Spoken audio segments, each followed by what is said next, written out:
And today there's another very important about Gog and Magog. What is this about? What is the importance of this scripture in this end time? And who are the Gog and the Magog, as the book of Ezekiel chapter 38 revealed to every one of us? And what are the significance, or maybe we can also see that the signs of this prophecy, when is it going to be fulfilled, or how close is this? And you can see this coalition. Is this formed? When is this going to be formed? And when are they going to attack Israel? So this is the prophecy that have been spoken for more than 2,000 years. Actually, during the time of Daniel, it was the 6th century BC. So we have seen the prophecy already spoken for more than 2,500 years. And today, you and I begin to see it nearly come to pass.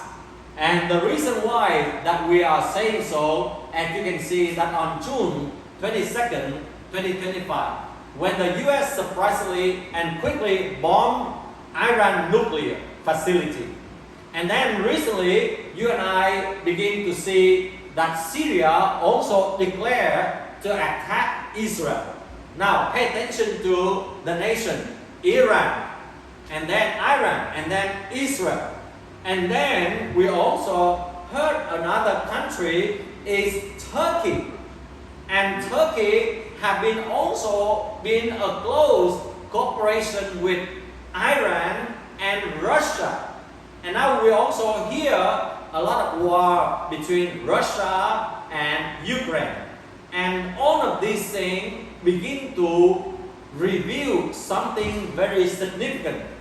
But at the same time, President Trump, in his first term, he also established what we call the Abraham Accords in the Middle East, including the country like UAE, Bahrain, Morocco, and today even Egypt and other countries as well.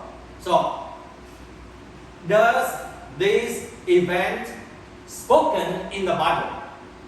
Or what does it tell us according to the biblical prophecy? And that is exactly what you and I are going to read today and to study and to explore together. And let us open together in the book of Ezekiel chapter 38. But let me also give you a quick background about the book of Ezekiel, or about the prophet Ezekiel. He was the prophet among the Jewish exiles in Babylon. And today is modern day Iraq. And his ministry spanned from 539 BC to 571 BC, before the fall of Jerusalem in 586 BC. So we see that he lived and ministered around the 6th century BC. And here in the book of Ezekiel, it's very complicated. And it's also a lot of prophecies as well. But basically, as we read, we know that Ezekiel prophesied about God's judgment on Israel and Judah. And it's happened. And after that, we know with the destruction of Jerusalem, that was also the prophecy had been spoken through Ezekiel as well. And then Ezekiel also talked about the restoration and hope for Israel in the end time through the story of the dry bone in Ezekiel chapter 37. And then today we are going to talk about Gog and Magog coalition in the book of Ezekiel chapter 38. Ezekiel also prophesied about the rebuilding of the temple and the future temple worship from chapter 40 to 48. And we already learned about that science or that prophecy about the rebuilding of the third temple. And especially, Ezekiel also prophesied the division of the land among the 12 tribes. It also talked about the return of the lost tribe. And today we know that we still have about 10 or at least about 9.5 lost tribes have not coming back. So if the temple being rebuilt and then the land was once again being divided among the 12 tribes. So in other words, he is speaking about the return of all of the lost tribes coming back to Jerusalem one day in the near future. Now let us read together in the book of Ezekiel chapter 38, and with the topic that we are talking about, Gog and Magog coalition. Verse 8, 38 verse 1 said, "The word of the Lord came to me, Son of man, set your face against Gog, the land of Magog, the chief prince, Meshach and Tubal, prophesy against him, and say, this is what the sovereign Lord said, I'm against you, Gog, chief prince of Meshach and Tubal. I will turn you around, put hooks in your jaws, and bring you out with your whole army, your horses and your horsemen fully armed, and a great horde with large and small shield, all of them brandishing their swords. Persia, Cush, and Put will be with them, all with shield and helmet. Also Gomer with all troop, and Beth Togarmah from the far north, and with all its troop, the many nations with you." In verse number 8, you see the mention of the name Persia, or the country Persia, Cush, Put will be together with Gog and the Magog. And some of the events that I just mentioned to you, that about Iran, about Turkey, and some of later on we will learn about Syria, Lebanon, Libya, and you are going to see about Ethiopia and some of the northern African nations. It will be perfectly fit according to Ezekiel chapter 38 verse 5 here and 6 here. Get ready and be prepared, you and all the gather about you, and take command of them. After many days you will be called to arms. In future years you will invade a land that has recovered from war, whose people will gather from many nations to the mountain of Israel. Which country is that? The Bible mentioned very clear, Israel, which was the country that had been recovered from war, and whose people were gathered from many nations. And in 1948, May 14, as you know, that God had brought the Israelites back to the land and established the nation. And this is what the prophecy had been revealed and fulfilled. And I already shared to you about those things. So I just try to remind you so that we can see that how close we are to the end time. And they have been brought out from the nation, and now all of them live in safety. Now pay attention to that. And all of the Israelites live in safety. And the question is, when? Is it now? Or when is it going to happen? But let us give a very quick recap here. As you can see in the book of Ezekiel chapter 38, you and I begin to see God through Ezekiel spoken about the coming invasion of Gog and Magog coalition, which include Persia, including Cush, including Put, including Sheba and Dedan, and include some of the North African nations. What are those countries? Is this coalition have been formed? Let's begin to learn about Gog and Magog. Let us know what is it and why is it coalition is going to be very powerful.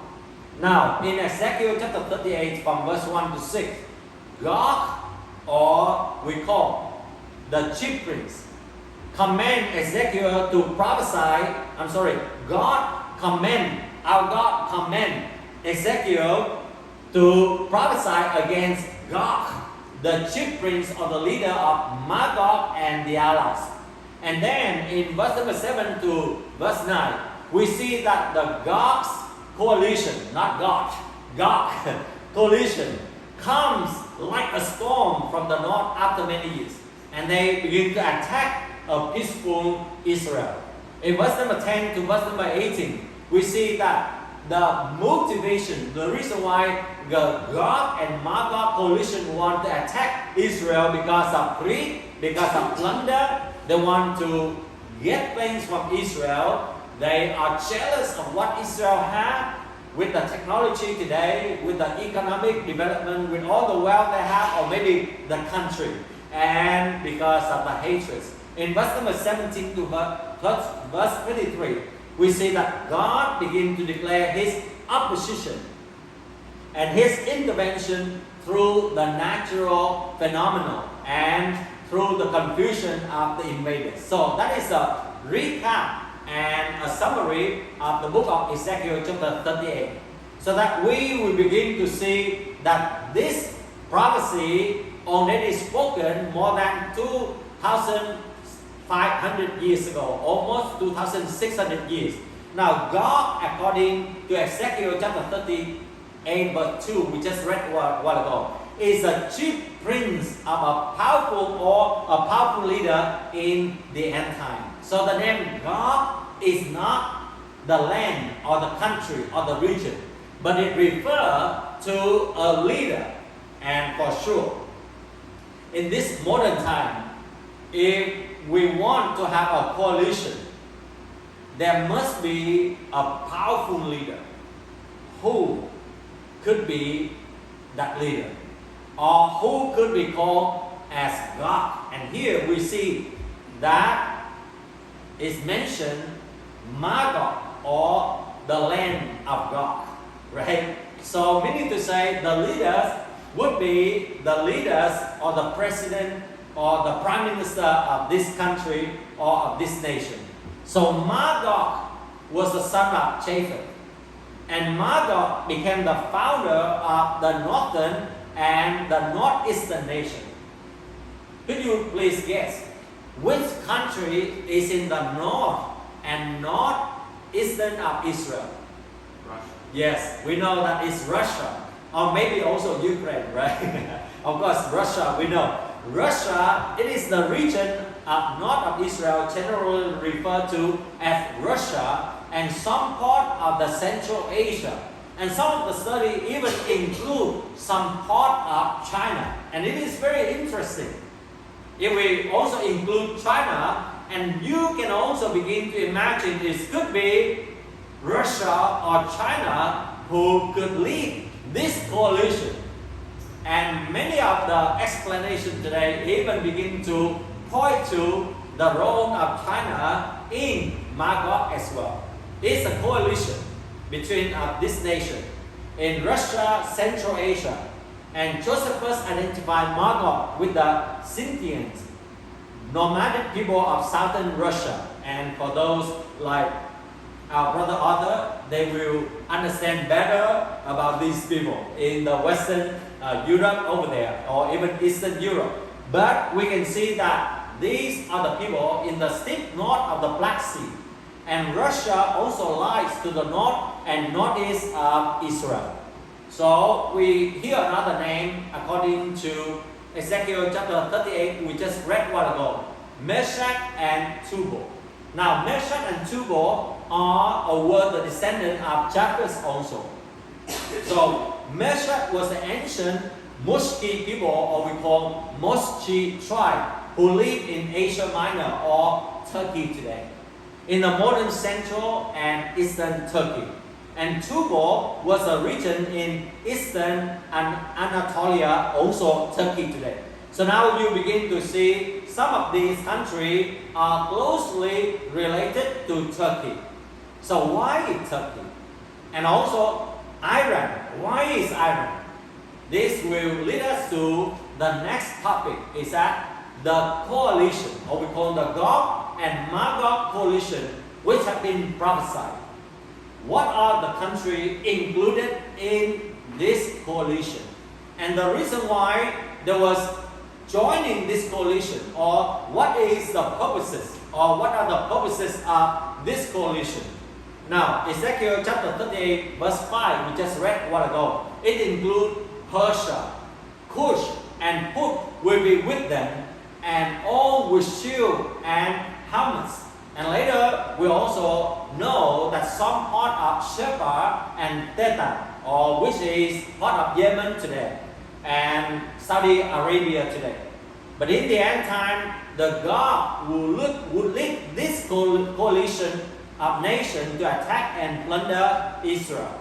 So very obviously, we know Iran is Persia, or we call Persia is Iran, modern Iran today. Cush was the descendant of Ham, and is now Sudan and part of the southern Ethiopia, and is also include Eritrea or ancient Kush in the south of Egypt.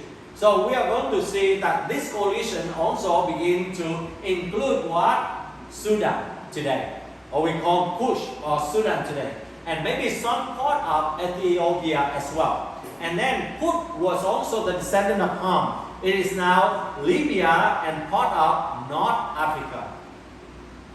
Do we see these countries are coming together to attack Israel? At least we know that Libya, Sudan always have the conflicts with Israel. For sure, Iran and Turkey have a lot of conflicts with Israel. And even recently, Syria also even want to have more conflicts with Israel as well. And then there's another name, it's called Gomer. And Gomer was also the descendant of Japheth and associated with people around the Black Sea or Anatolia, also part of Turkey. It also includes the Western Turkey and Eastern Europe. So if we talk about Eastern Europe, some other people even think not only Russia but also Ukraine or even Germany today. So Gomer is associated with Cimmerian. For those who want to understand more, you can make a study more about this one. Cimmerians are the tribes in Eastern Europe, and possibly they settle around in modern Ukraine and Turkey today. And Gomer also suggests to the Germany or the Germanic peoples according to the book of Jeremiah chapter 51 verse 27. So if German involved, how is it possible? We don't know, because it's part of EU. How EU is going to involve? Is that for positive or negative? We don't know. But these are the biblical prophecies mentioned about all of those countries. And then another name is that Togarmah was also the descendant of Gomer. So it's also included some of the Eastern Europe part here. So Bet Togarmah include the Eastern Turkey, Caucasus, and Armenia, and Georgia as well. And especially if you heard about the ship of Tarshish, right? About that idiom, it will talk about the successful trade that go out from Spain in those days. So it might also include Spain, because it was a place where we know about the ship of Tarshish. Or the house of Tagoma, traditionally linked with the peoples of Caucasus and Anatolia. So that is the biblical prophecy. And it's also mentioned another two names, which is Sheba in the modern day of Yemen, and another place that we call Dedan, or the modern Saudi Arabia in the Gulf state or part of the Arabian Peninsula. Peninsula. Okay. And this one is very, very interesting. The Bible said that these countries, like Egypt, Jordan, Saudi Arabia, or we call Sheba and Dedan, they do not engage in this war, but they may protest against Israel verbally. Does it ring the bell? It will lead us to what we call today is the Abraham Accord. And these countries like Egypt, Sheba or Dedan, or we call UAE, and we have other countries begin to be included in the Abraham Accord. They may not like Israel, but for peace sake, that they signed the peace treaty together. And today, in the Abraham Accord, we see that like UAE, Bahrain, Morocco, Sudan, and other countries already signed the peace treaty. And especially even Egypt is also made a historic peace partner since the Camp David Accord. So we see that the prophecy, biblical prophecy, has been fulfilled, and these things are already happening. The question is today, how is this coalition in the modern time? Does it happen yet? Is it really formed, or are they at the beginning stage? Let's begin to discover a little bit. Now we see Russia, Iran, Turkey. These are the countries that we just mentioned in the book, Ezekiel chapter 38, verse 2, verse 5 a while ago. It includes Russia, it includes Iran, it includes especially Turkey, have been the close ally in the recent years. Russia and Iran cooperate military, and they also build up military in Syria. We see that Russia, Iran, and Turkey also join hands concerning the Astana process for Syria. So we see that these countries, including in Sudan and Lebanon and all of these countries, Ethiopia, begin also to take a little bit move in order to join them. And Iran openly called for Israel destruction and funds even terror groups like Hezbollah and Hamas, which we have seen in the last few years. Turkey, under Erdogan, has become increasingly hostile toward Israel and supporting anti-Zionist rhetoric.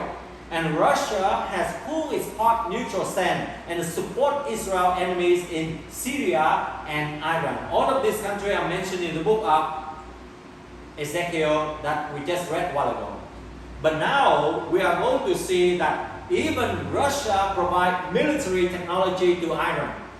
And Iran and Turkey support various militias across the Middle East like Syria, Iraq, and Lebanon. And North African nations like Libya or Sudan or Kush also increasingly cooperate with Russia and Iran. Recently, with the war that happened in Russia and Ukraine, we can see a close tie between Iran and Russia. How many of you know that?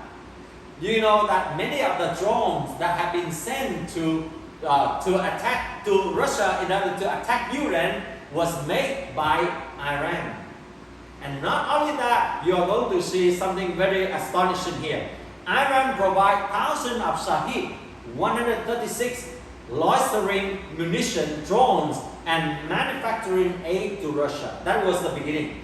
But later on, Iran even provides drone designs and technical knowledge for Russia to set up its own drone factory at Alabuga in Tatarstan through the 1.75 billion deal. So you see, even though they have not officially signed this coalition, but you can see that all of these countries already working together. When they are going to officially sign that coalition, I'm going to explain a little bit later on. But the Gog and Magog coalition, even though not yet fully formed through the official pact or treaty or coalition, as we said, but there are already so many cooperation between these countries, and especially we can see that they show hostility to Israel. And they even want to wipe Israel out of the map of the world. So that leads to the next question. When will this coalition attack Israel? Or possibly, when are they going to form? No one knows exactly the time this coalition will attack Israel fully. But the attack has already begun, and the signs of this coalition formation are growing stronger and stronger in recent years. And I just explained to you about the cooperation, about the military cooperation, about the support and especially about the hatred to Israelite and the intention to destroy Israel. It could not be more obvious. In addition, the Bible also revealed that it is when the Israel dwell securely according to Ezekiel chapter 38 verse 8 we read a while ago. The question today, is Israel dwell securely? Not yet. We know that Israel is powerful right now. Since 1948, it's grown and become very powerful. It's strong in military through the IDF, Iron Dome, cyber capability. They also enjoy the regional peace treaty like Abraham Accords. And that is what we can see something about the biblical prophecy being fulfilled right now. You see that more and more countries begin to involve or join in the Abraham Accords. And this accord is to provide peace and stability for Israel. Even though right now it has not been completely peaceful yet. But more and more countries to get involved to protect Israel. So we could see that maybe it's very near. We don't know exactly as I said. But at least the Bible said that at the moment when Israel dwells securely, and this one will point to what we call a peace deal between this coalition together with the Abraham Accord pact. When is it going to happen? I don't know. But I can see it is not going to be very long, because all of these are leading to those coalition formation, but also leading to the pact or the peace treaty. It could be happen at any time. You see that some of the country, like we just see Afghanistan and recently with the peace deal, after so many decades, and suddenly President Trump just came and called the leader together and they signed the peace deal, right? After so many years. And things can happen just after weeks. And then another country that we can also know in Africa recently that have had war for so many years. And then President Trump also stepped in and began to do the mediation and negotiation. And then just a few weeks ago, maybe 1 month ago, if I'm not mistaken, in June, they also signed the peace treaty with one another. So in other words, this could be happen very fast, or it could take another few years, I don't know. But all of the setup, the preparation, the signs, the evidence have been revealed, as I just explained to you a while ago. And as the fourth and very important things that we should ask, will this coalition win over Israel? For sure. We just read the scripture a while ago. Israel is not going to be destroyed by the military might of this Gog and Magog coalition. You could imagine if, we don't know exactly, but if China and Russia and Iran, the three powerful nations, are combined together and then include their allies in order to attack Israel, could you imagine how powerful it was? Or how powerful it is? It is horrible. It is horrible. It's powerful. It's a large army will come in order to attack a very small country with a few millions people. But the Bible said Israel is not going to be destroyed by the military might of this Gog and Magog coalition. Why? Because Israel survived this attack as well to many attacks by the mighty hand of the Almighty God. It is always the divine intervention that saved Israel throughout its existence, and especially seeing the re-establishment of Israel as a nation in 1948. Ezekiel 39 begins to explain to us how horrible or terrifying it is for this war and why Israel won this coalition by the hands of God. Ezekiel chapter 39 from verse 1 to 8. God promised to defeat God and scatter his army. Then in verse 9 and 10 it will tell us that the weapons will be burned for 7 years. Could you imagine? It's going to be the ongoing war. Maybe it take place for 7 years. So the weapons continue to be used. And after that, it will be destroyed. And then from verse 11 to 16, the Bible said, the burial of the dead will last for 7 months. Could you imagine how many people will die? For 7 months. How many of us still remember about the COVID-19 2020? And at that time, that you can see that many funeral houses have a lot of corpses lined up. And many people have to wait for weeks before those corpses being buried properly. Because so many people died in COVID 2020. But now, you can see that COVID-19 only a few weeks, then people will at least will be cremated or burned or whatever, and then will be buried. But here, this war, after this war, it will take about 7 months in order to take care of all of the dead body.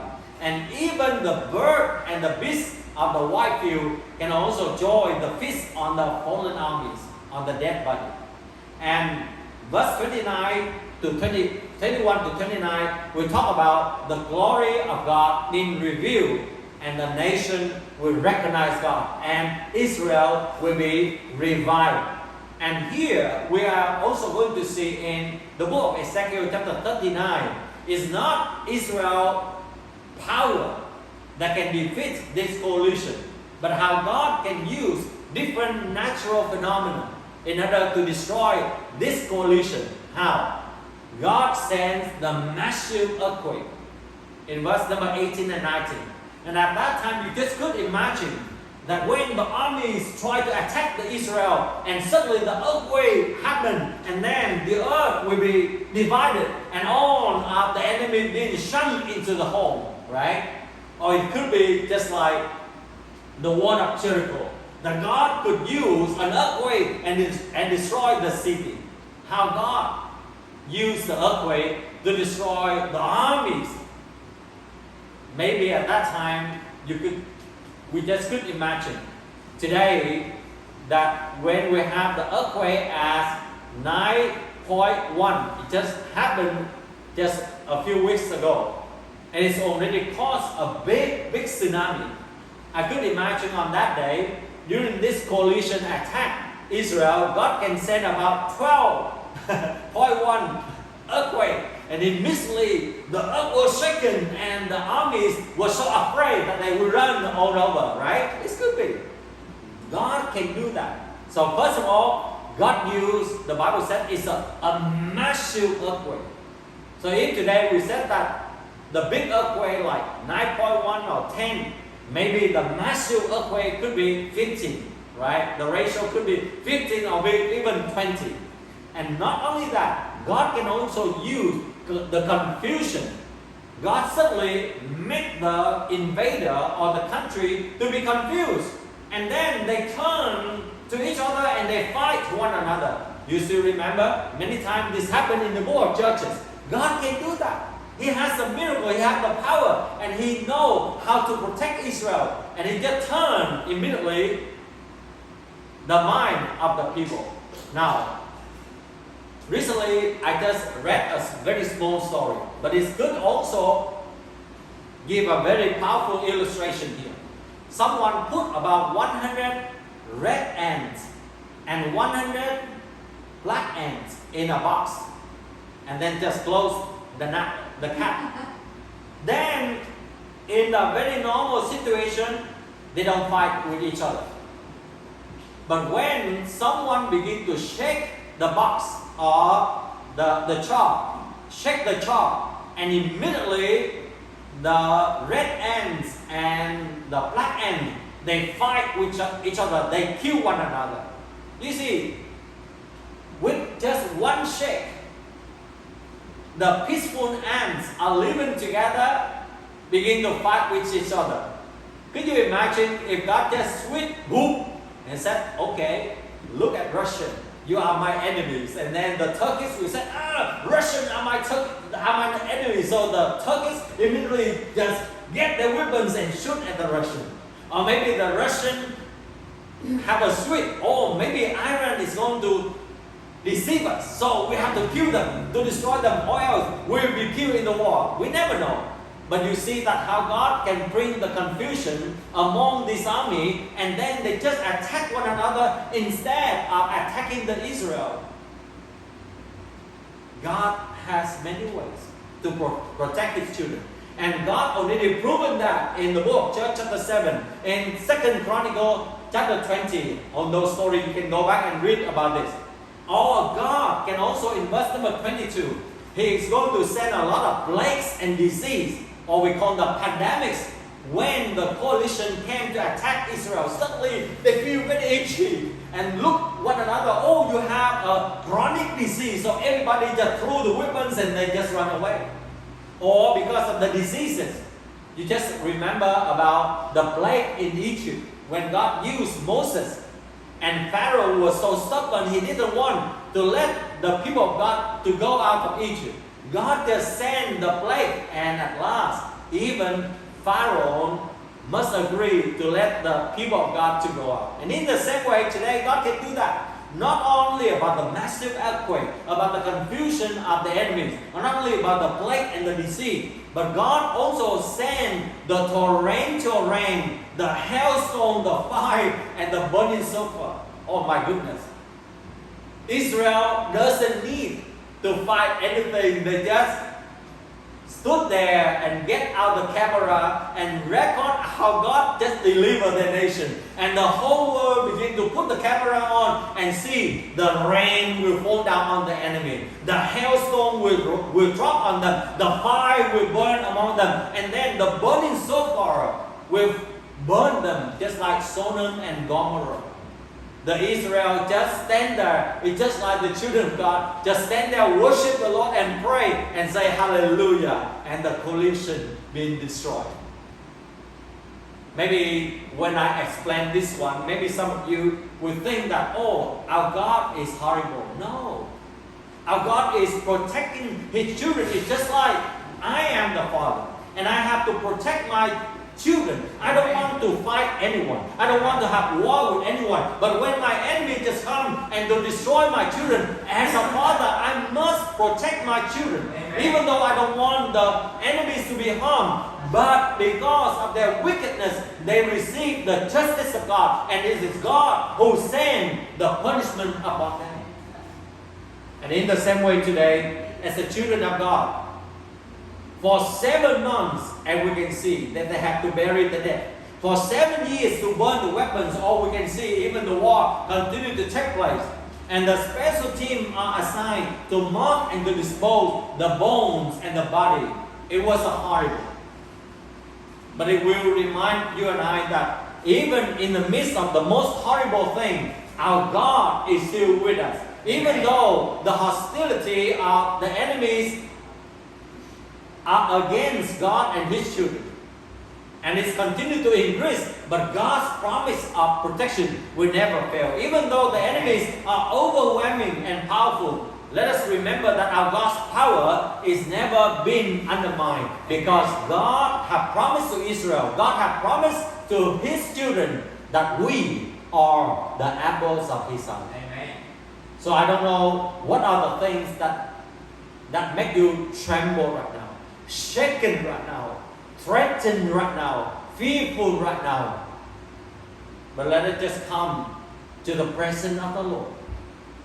And let God to protect us.